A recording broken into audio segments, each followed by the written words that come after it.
Good afternoon, everybody, and welcome to Art 186, Computer Graphics with Adobe Illustrator for the spring semester 2022.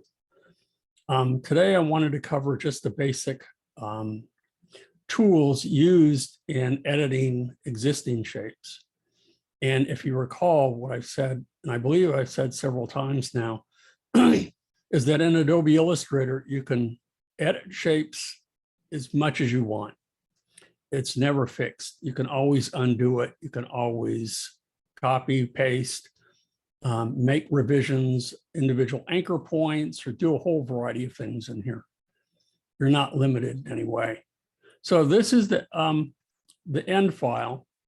The start file looks like this. And so you're taking existing shapes, you're adding artboards. You're also modifying existing shapes so that they take on different appearances. So what I would like to do is just go to a new file and create a couple of shapes and show you what you can do with them. First things first, that would be working with artboards. Now we can bring up the artboard panel. Oh, that's not it.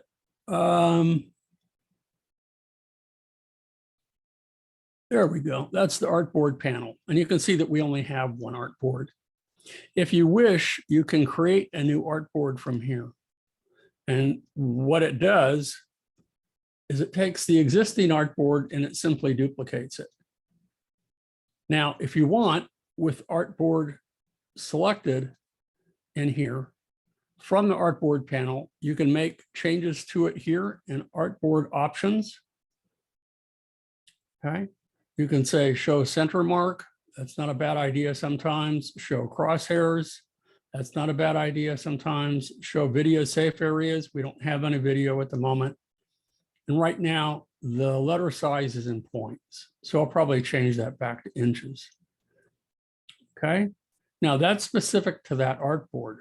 Now, what we can do is we can change the size from here. I can also cancel. And I can just simply select the artboard tool from here in my toolbox. Okay. And I can resize it like so. Okay. You can create new artboards from here. You can also, with that tool selected with your options menu, you have all the same features here. So if I wanted a specific size, if I wanted it 8 by 8 inches, I could do that with the with this artboard selected. And when I'm done with it, just go back to the selection tool and it will be done. Okay. So again, if I want to create a new one, I just click and drag, move it in place, and I can have another one.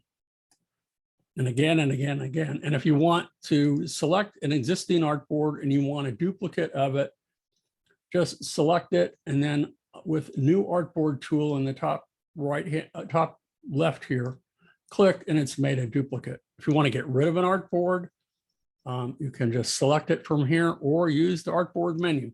As I said, or panel, there's a lot of redundancy built into this, a lot.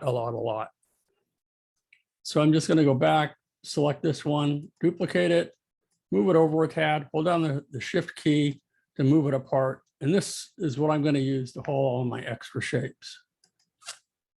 So that's artboards. What artboards allow you to do, though, is it's really allowing you to have multiple documents within a single document. And when you go to print them out, you can print out each artboard separately, or you can print them as a single unit, just as you see them on the screen. And in their actual size or in any reduced size, it doesn't really matter. So that's what we have there. So let me just start by creating a simple rectangle. As I said, when you start to create one, you can click and drag diagonally. Holding down the shift key constrains proportions. And if you hold down the option key and hold down the shift key, it makes the shape from the center outward. Okay, and I can move it like so while it's selected, and I can zoom in and see that. Now to edit this shape, I can do this any number of ways. as I said, we can, with this shape selected, this rectangle, I can go ahead and I'm going to increase the stroke size here so we can see it a little bit better. So I did that by going over to the appearance panel, the properties panel over here, and here's the appearance that I can look at. If I want radial corners, I just click and I drag here like so. Okay. If I want them to be in each of the corners to be independent of one another, then underneath the top where it says transform, there's 3 little dots here. If I click here, it allows me to take each of these corners and to make sure that they are unlinked. And then I can go ahead here and I can change, for example, in the upper left-hand corner, I can make this an indented circle. I can make the upper right-hand corner, click again, and maybe make that chiseled up. Whoops, I didn't want that one. I wanted this one to be, there you go, changed like so. And now I can go back in and I can move these independently of one another. So let me deselect, come back here, and now they are linked together. I didn't want to do that. So I'm going to go back here, bring that back up, make sure that this is unlinked. Let's see if it's still doing that. No, it's still doing that. So what I need to do is click it here. And I'm going to go back in here and unlink. And now I'm going to go ahead and move this up and down like so. And notice how by selecting the individual corner, I can make it separate from all the rest. So starting with a simple square, you can make some pretty incredible changes with it. Now, without using any of the modification tools, and those are the ones over here. Underneath the eraser tool, you'll find that we have the rotation tool. And if you hold down on that button, that's where the reflect tool is selected. Underneath that, we have the scale tool. And if you hold that down, we also have the shear tool and something called the reshape tool, which I don't ever use. There's other ways of doing that that are better. Shear tool is useful. Scale tool is useful. Okay. And one last one here, if I can find it. It should be the transform tool. So is it here? No. It is. Oh, they may have moved it. Darn it. Let me see if it's under here. Yeah, free transform. I had Puppet Warp and I selected it, and I do want to show you that. So here's the free transform tool, and here are the others. Again, there's rotation and reflect, there's scale, and there's shear and reshape. And then there's also, where I just pointed out here, there is the free transform tool, and underneath that is Puppet Warp. Free transform has been around a while, but they had it located in a slightly different place.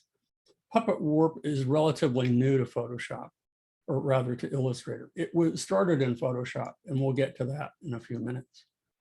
So you really don't need any of these tools to rotate, for example, because we'll start with rotation, we'll work with scale, but you just simply move over the corner and rotate it. If you wanted to rotate exactly 45 degrees or 90 degrees, hold down the Shift key. Begin rotating, hold down it, come on. There we go. As I'm rotating it, I hold down the Shift key and it's exactly 45 degrees. Okay, and then I can rotate it again and it's exactly 90 degrees. So that's how that works. And you also, in the properties panel, notice that you have the rotation tool here. So I can go back here and I can set this to 0 and it goes back again to no rotation at all. And again, depending on where you want it to rotate, by default, it's rotating about the center of the object. But by clicking on one of these 3 buttons, so for example, if I want it to pivot about the lower right-hand corner, I click that lower right-hand dot, and let's go ahead and go in here and rotate it 30 degrees. There you go. And you can also put in minus 30 degrees. So you can be very precise. I mean, maybe I want this to be rotated. Let's undo that.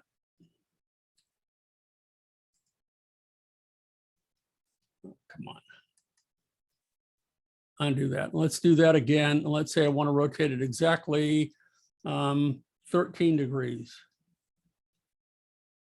Exactly, precise from that lower right-hand corner. So you can be very precise in the rotation. Now, the same is true for scale.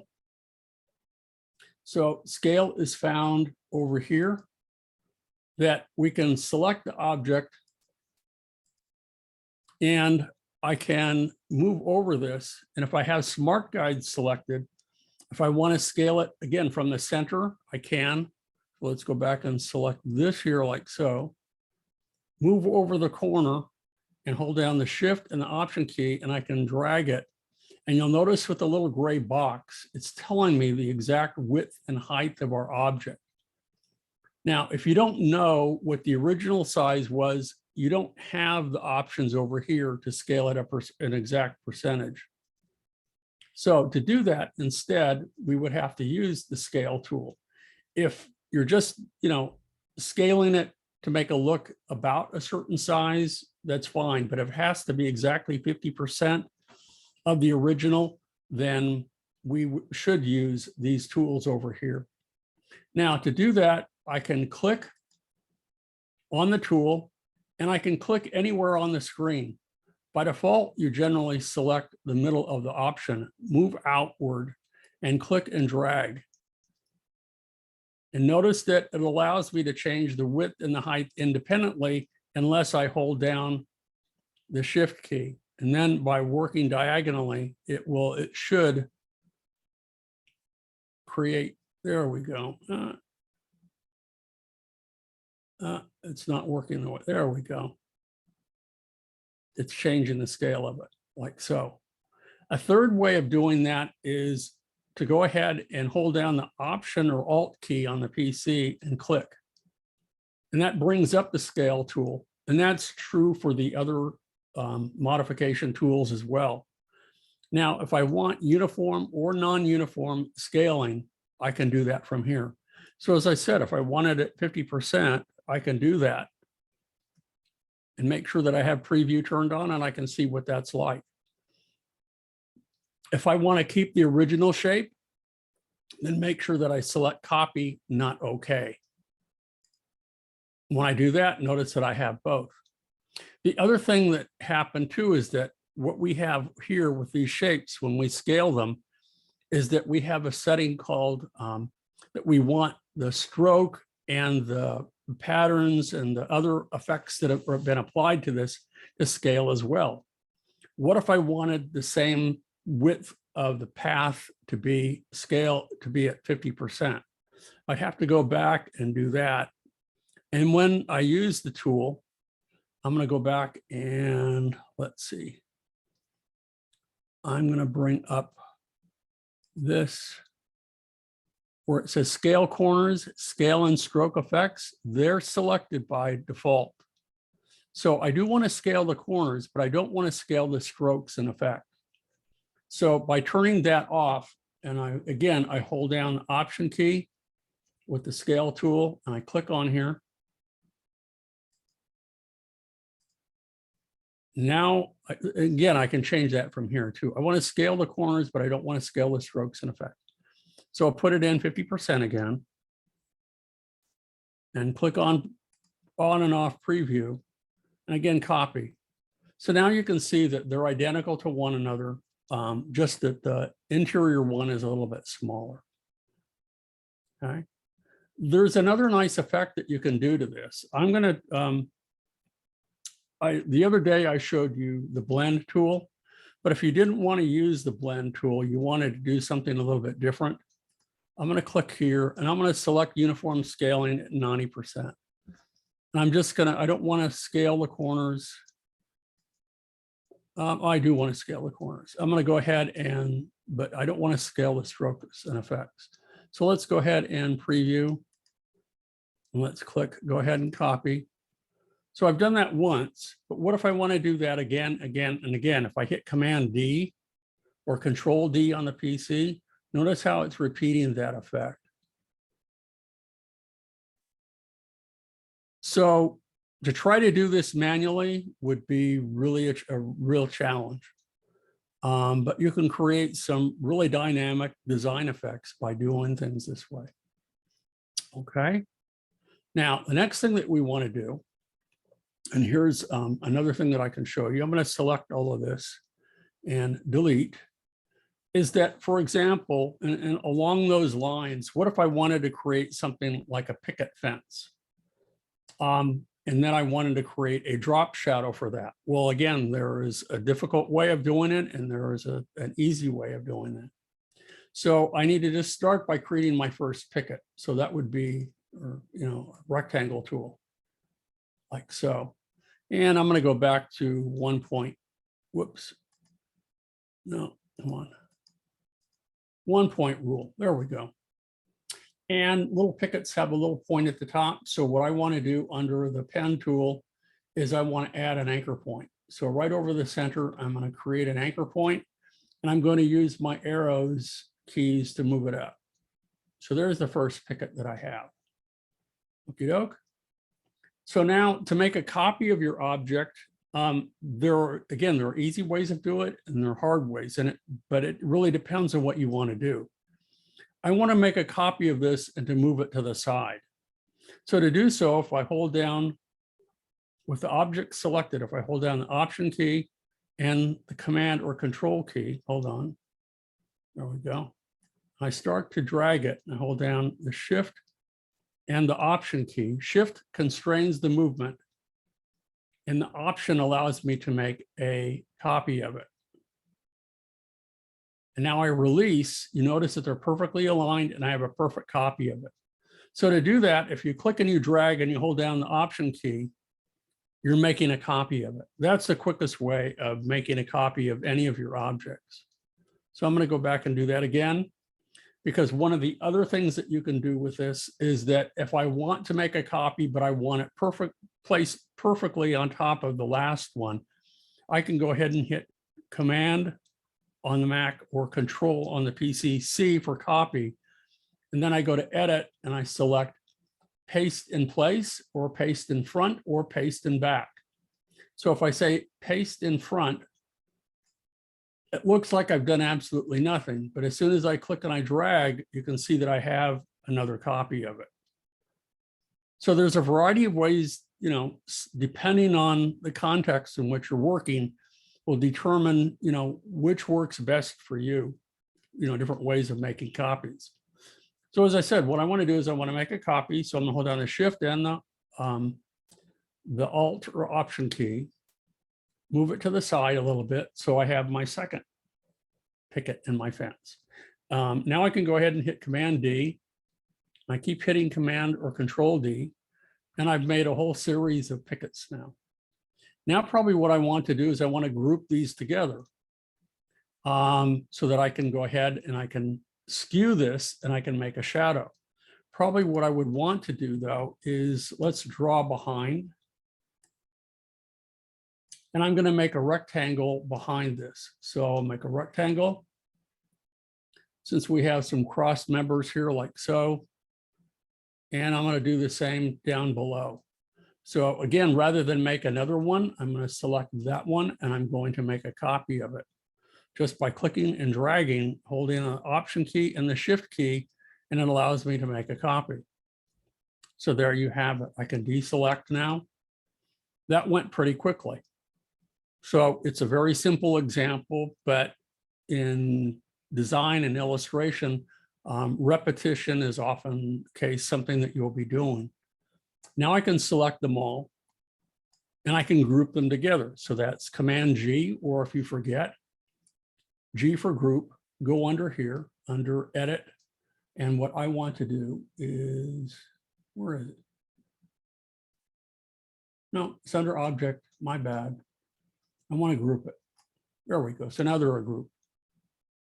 So this would be an instance where I would probably want to use this shape as if I wanted a shadow in the front or I wanted it in the back. It really depends. Let's make this one in the back. And let's make our light source from the upper right-hand corner. So I'm going to continue to work here and say draw behind. But in a minute, I'm going to go ahead and copy this. Actually, I'm going to say go back to normal. But I'm going to hit Command-C to copy. Then I'm going to go back up to edit and I'm going to say paste in back. So now it's the back one. And what I want to do now is I want to use something called the skew tool. That's underneath here. Actually, it's underneath this one. My mistake, this one. Now, depending on where you want it to skew from, if I click from the center and I move it, whoa, it's really hard to control. So I'm going to undo that. And now I'm going to move it from this corner. And you can see that it's skewing like so, but that's not how I want it. Right. So I'm going to go ahead and hold down the Shift key and let's see, I want to hold that into place. So I'm going to go ahead and click here. That changes the skew point to the lower left-hand corner. And now I'm going to click and drag. There we go. Hold down the Shift key. That's what I wanted. So now well, I'll just do it like so. So there I have copies of it that I've skewed in the back to make it look like a shadow. And while it's selected, I can go ahead and change the fill, or I can reverse the fill and the stroke like so. And I have my drop shadow. So that's, these are very effective and very efficient ways of working. I'm going to go ahead and with that shape, that group selected, I don't want a stroke. So I'm going to go back and select that and select none. So there we go. So it looks more like a shadow. And then I can go back in and I can change the opacity. I could actually come back here. And if I wanted to collapse it again to make it really look like it's a shadow, it's been cast by the sun behind it. Very easy to do by manipulating and moving these individual points. Now, along the lines of this, there's other things that we can do. So I'm going to zoom out. Again, try to think of, ways of repeating. And again, now that this might be one object, I might select both and I might group those. So now I have a group within a group. Now, at any point in the time, if you want to edit these, because they are a single group, there's a variety of ways of doing that. You can do that from the layers panel. Okay, and if I click here, we'll see that we have a group, and then we have a group within. Well, yeah, we have one group, and we have these elements down here, and we have another one up here. So we actually have two groups. Okay, so that's one way of doing it. Another way of doing it is to double click on the group. And when you do, you'll notice that you're no longer, if we look up here in the upper left-hand corner, I'm no longer in the main layer. I'm in something called group. And if I want to modify the group again, since I have two groups, if I double click on here, now it takes me into another level of that group. And now I can take any one of these and I can move them around.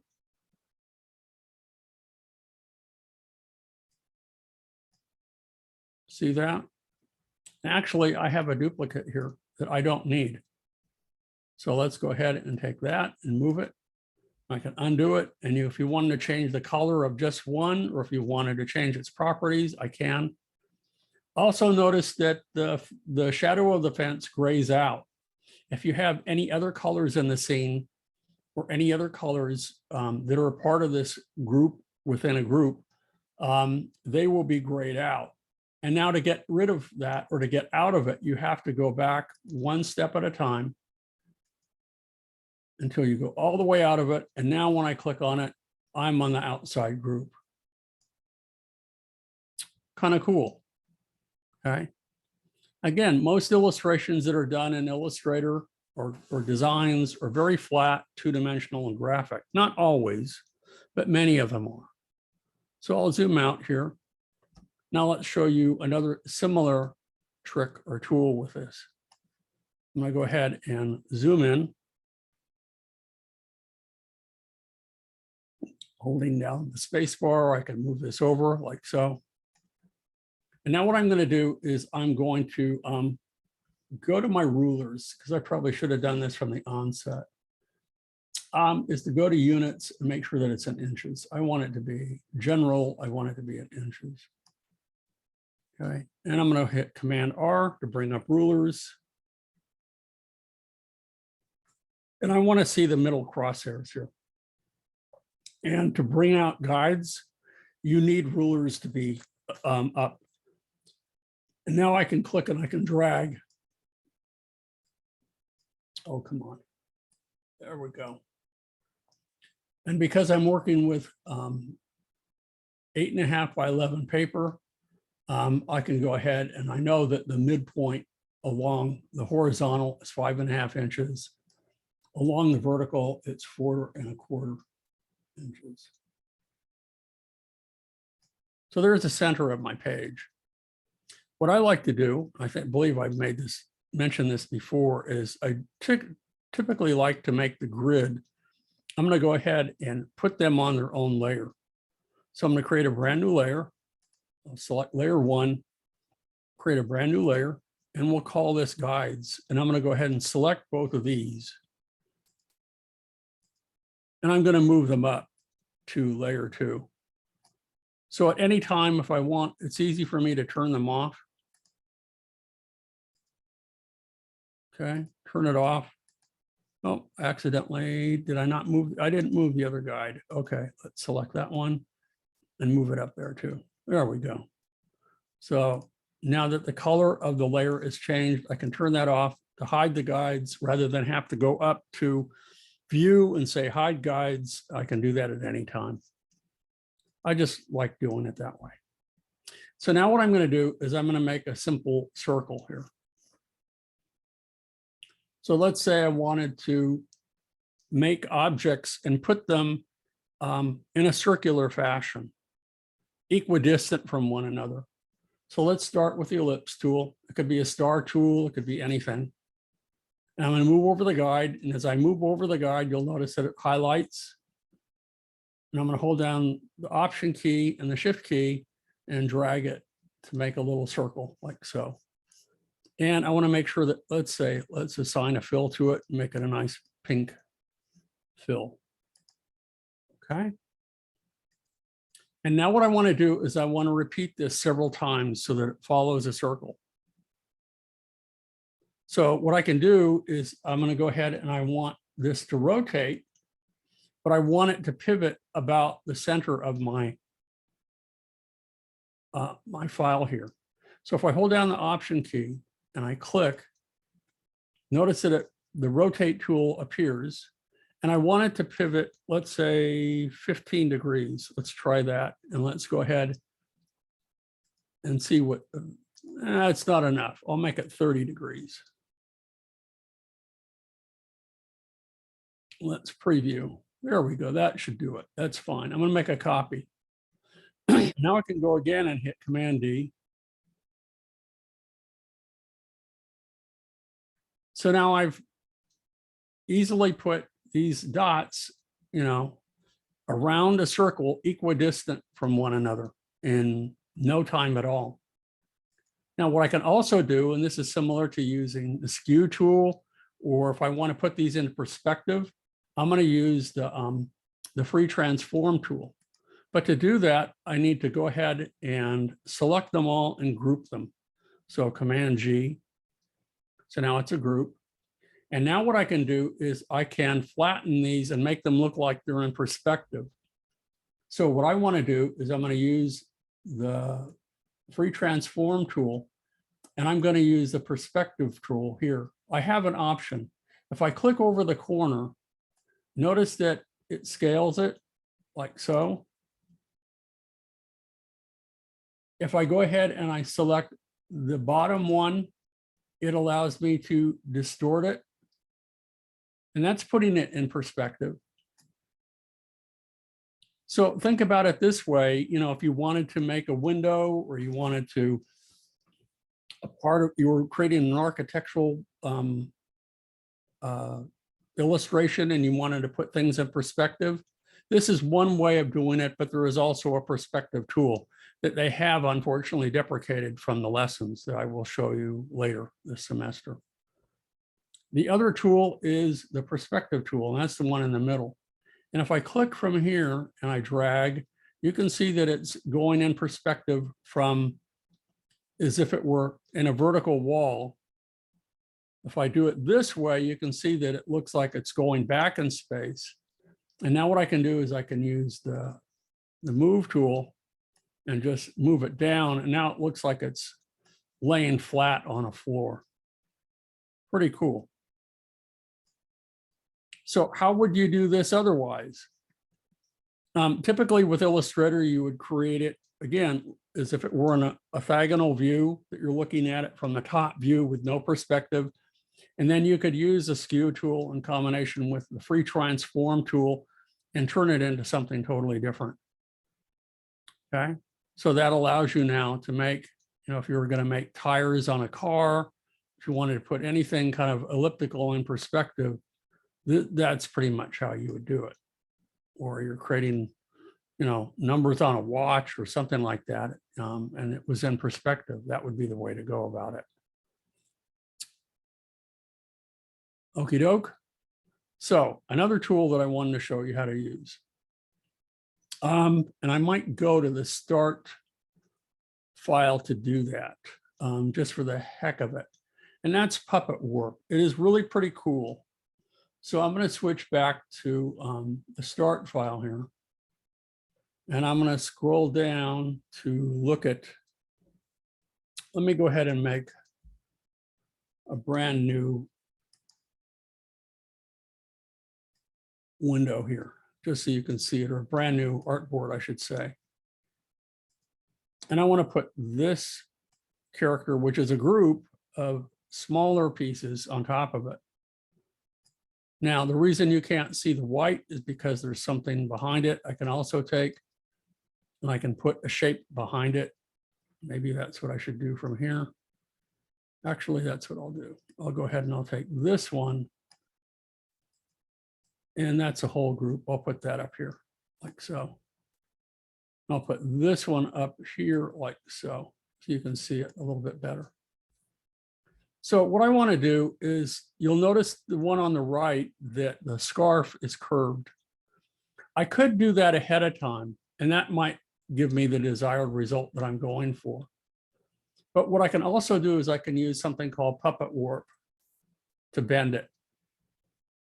Now, if I leave the whole shape, you know, the group, where that will be, and I want to affect it with Puppet Warp, that will be underneath the group tool or the free transform tool. And now you'll notice that I see a series of little dots here. These are kind of anchor points. So if I want to distort this in some way, I don't want to build a new one. Let's go ahead and delete that one. I want to make sure that I've moved over it. And when I move it, notice how it's affecting all the other individual parts. What I want to do, though, is I want to maybe put a pin here. And now I want to move this one, and notice how it's moving that. Or if I move outside of it and I see a little partial curve here, notice how it's curving that, but notice how it's affecting the other shapes adjacent to it. I don't want them to be affected. So that means I need to put more points. What I can also do is I can click here and I can move that up. And I can move this one down a little bit and move that again. You can see that I've created the nice little curvature here without, you know, just clicking and dragging. And as I said, you need to be careful that when you do that, if you really want to get a kind of a funky, kind of distorted look, you can do that. And, you know, sometimes that could be really nice. That could be a nice kind of way of creating a caricature. I can move over the corner here. I can add another anchor point and I can pull that out. I can create another point here and I can pull this out a little bit. So now I've changed the size of the head and I've, began to tweak it without doing much muss or fuss. But again, if there are areas that you want to leave unaffected, I'm going back here. Then what you need to do is either isolate the shape. So I can do that. So an easier way of maybe just affecting the scarf would be to use, because it is a group of shapes, is that instead of using, I could use the direct selection tool or the group selection tool. So what if I were to just select the scarf? And you can see that it is the only thing that's selected now. Okay, and I probably want to select these as well. So I'm going to hold down the shift key and drag over those. So that as well as this is selected. And now I'll go back to Puppet Warp. Okay, I'll have a point here. I'll add an anchor point here, and I'm going to put one here. And now that just that shape is affected and nothing else.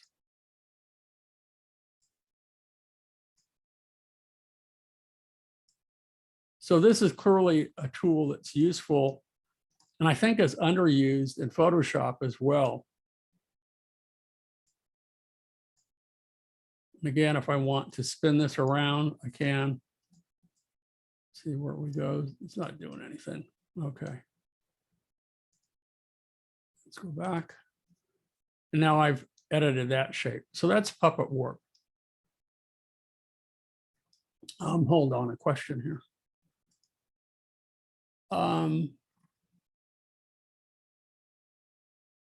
Yeah, that is fun. You can do, it's easy to forget about it.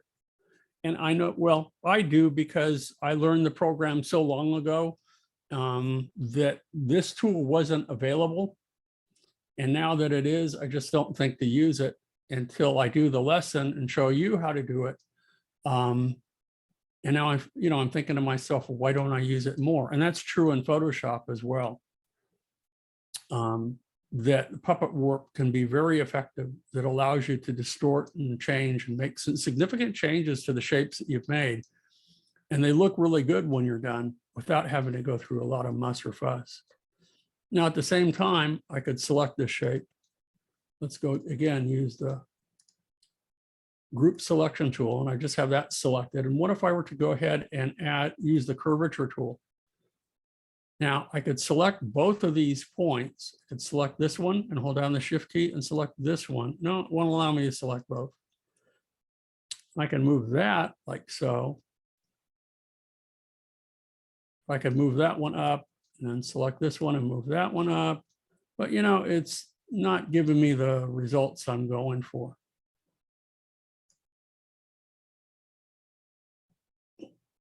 Okie dokie.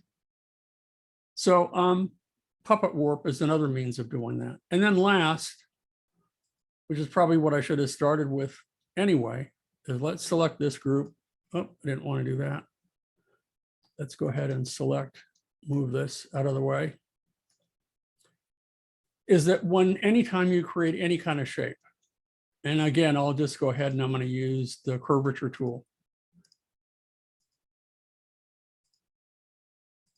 to make kind of a funky looking shape here. Okay. Anytime in the future, if you want to edit this shape, you can either use the curvature tool or you can use the direct selection tool. And then that will allow you to edit the shape in any number of ways. So for right now, with the curvature tool selected, come on, don't crash on me. There we go. Select the curvature tool. I can move this in, move it out, like so. If I don't want a curve point anymore, just double click on it and it comes to a little point. If I want to turn it back to a curve point, double click, and that allows you to edit the shape with the individual anchor points. And then instead, if I use the direct selection tool, which is hidden under here, okay, it's the white tool, and I select again, now you'll notice that I have individual anchor points all the way around. Let me go ahead and hit Command Y to show you what it looks like without the fill. And I have these little handles. And when we get to the pen tool, you'll see that this used to be the core, the hub, so to speak, of Photoshop or of Illustrator. And again, I can click on any of these and move them about, and I can click on the handles and I can tweak them like so. And in many respects, I have more control than I have with the curvature tool, but there is a greater likelihood that the shapes that I get aren't going to be smooth and elegant like they were before. And again, I can use, I can hold down the Option key. I can click over this and you can see that I can disengage the points and make them corner points like so. If that's what I'm going for. So you can select individual points with the direct selection tool, or if you want to keep them nice and curved and, with one another, I could come back and I could use the curvature tool. But every shape that you make is constructed of individual anchor points. Jaron, question. Sorry, I was about to leave because I have to go to work soon. I posted something in the chat about scheduling a one-on-one meeting for this weekend. Okay, and in the meantime, I will look at the lesson and I will lesson 8, and I will see where that glitch occurs. Okay. All right then. See if I can fix it for you. Okay. Sorry, Professor. Gotta leave soon. It's okay. Have a good afternoon. Thank you. Mm-hmm. Well, that's pretty much all I have to say today, folks. I wanted to end with that. So let's look at the finished. So making copies, there's a variety of ways of modifying them, distorting them, like what we did for the road. I kind of showed you how to hit Command D and duplicate, and use the skew tool. To make the curve in the scarf, we use Puppet Warp. To make copies, the easiest way to do that is to hold down the Option key, click and drag. If you want to constrain the movement, hold down the Shift key. If you want to constrain the size, Shift key. If you want it from the center, also hold down the Option or Alt key. On and on and on. And again, showing you how to rotate specific degrees, how to duplicate, going around the horn, so to speak, like I did with the dots around the circumference of the circle, similar to what they're doing in here. So I've covered all the main points.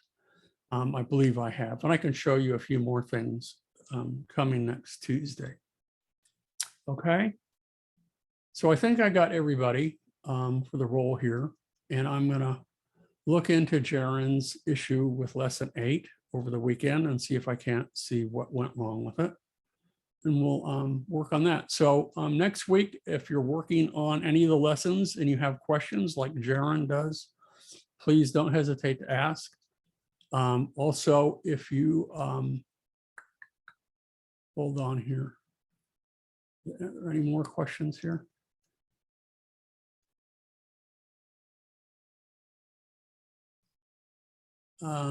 Oh, wait, okay. Brent, I'm gonna allow Michelle to talk. Yeah, question, unmute Michelle. Question? Yeah, I just so I had previously emailed you before, but I usually come to all of your webinars, and Okay. I asked the question the other day regarding on what we're actually supposed to be submitting to the lesson files that we have in the Google Drive. That was just kind of unclear to me, just because like I follow along with what you're doing, but I'm not sure if like I'm supposed to be creating like my own file along with you. No, or well, you do in a sense. What you're doing is you take from lesson like 3 onward. Okay. I think Uh-huh. we're actually where they have a start file and an end file. look at the end file because that's how it's supposed to look. But then you follow the directions in the book with the start file, and as you follow along, your file should look like the end file. Does that make sense? And Kind you of. have- So we have they- to, go ahead. They give you a start file and an end file, usually. So you look at the end file to see what the file is supposed to look like. In the start file, they give you all of the basic parts, like the ingredients for making a cake. Right. And then the book tells you how to manipulate those shapes, points, whatever, in order to end up with the final product.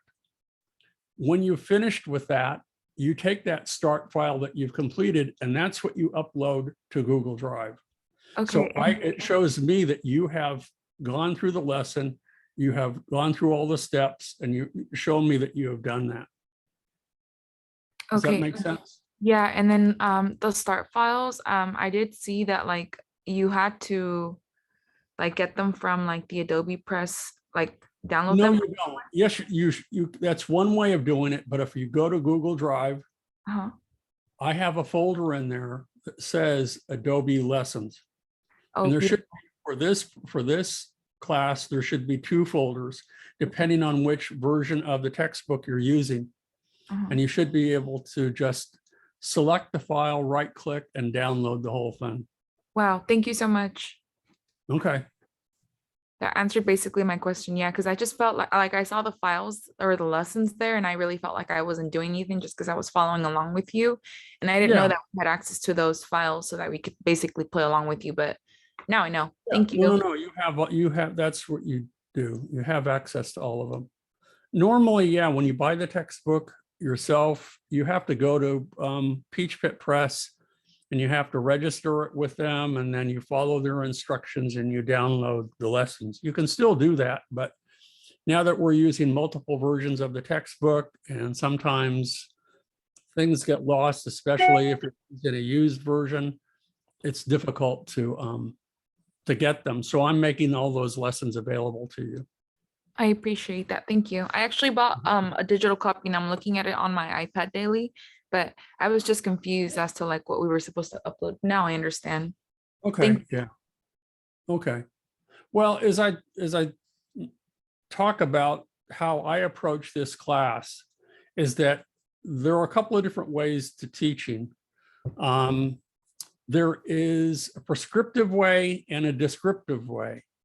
The prescriptive way are the lessons in the textbook.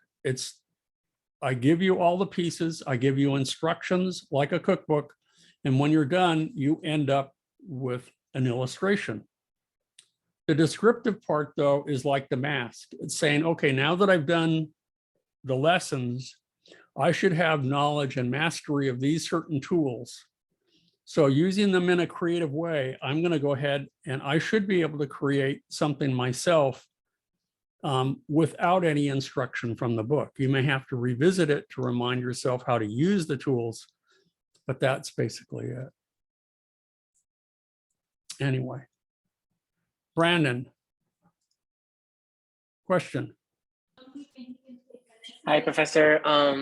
I think I sent you an email the other day regarding the mask assignment. I saw your response, but it was kind of hard to explain it to you. So I was wondering if it's okay if I could show you instead. Sure. Let me go ahead and elevate you. So let's see. I'm going to elevate you to promote you to panelist. And I'm going to stop sharing, and you should be able to share your screen.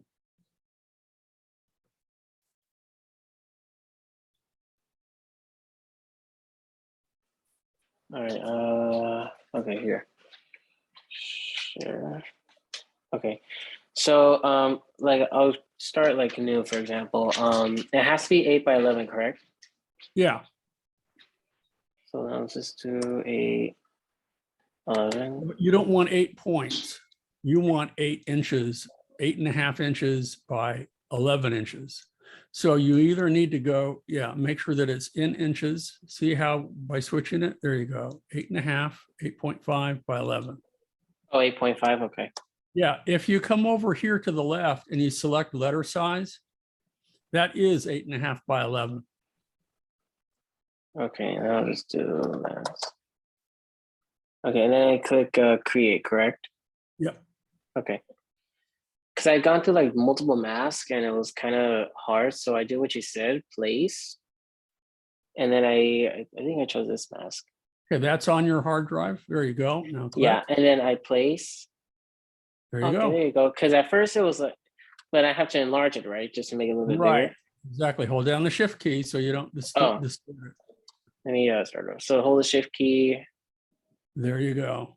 Oh, Yeah. okay, yeah. Because it was confusing at first. I was like, wait, why is it like so, like it's so close? Like, you know what I mean? Like it gets close into the picture. So it was kind of hard. Is this a good mask for you? It is. That can be converted to some nice, some good individual shapes. Later, you can add gradients, you can add textures, you can do all kinds of stuff. Yeah, it's a good one. Excellent. Okay. Yeah, I was just kind of confused. It was hard at first because it was like I'd gone through multiple masks and I was like doing the same thing. So I just, yeah, thank God I came and asked you. So thank you. Okay. Okie doke. I'll stop sharing the screen for you. Okay. Let's see. I think that's it. Okay.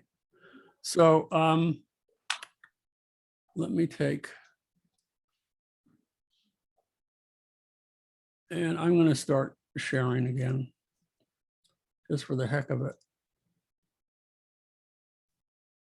And I'm going to come up here. And for Brandon, I'm going to go ahead and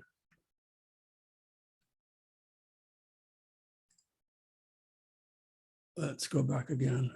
Say we want participants. Okay. Okie doke. Well, that's it for today, folks. We've kind of gone over our time a little bit and hopefully answered some of your questions for those of you who are kind of afraid to ask. And I didn't go over the lesson step by step, but I covered all the main points. So I don't know what works best for you. If you prefer step by step, look at one of my recorded videos where I do take you through the lesson step by step.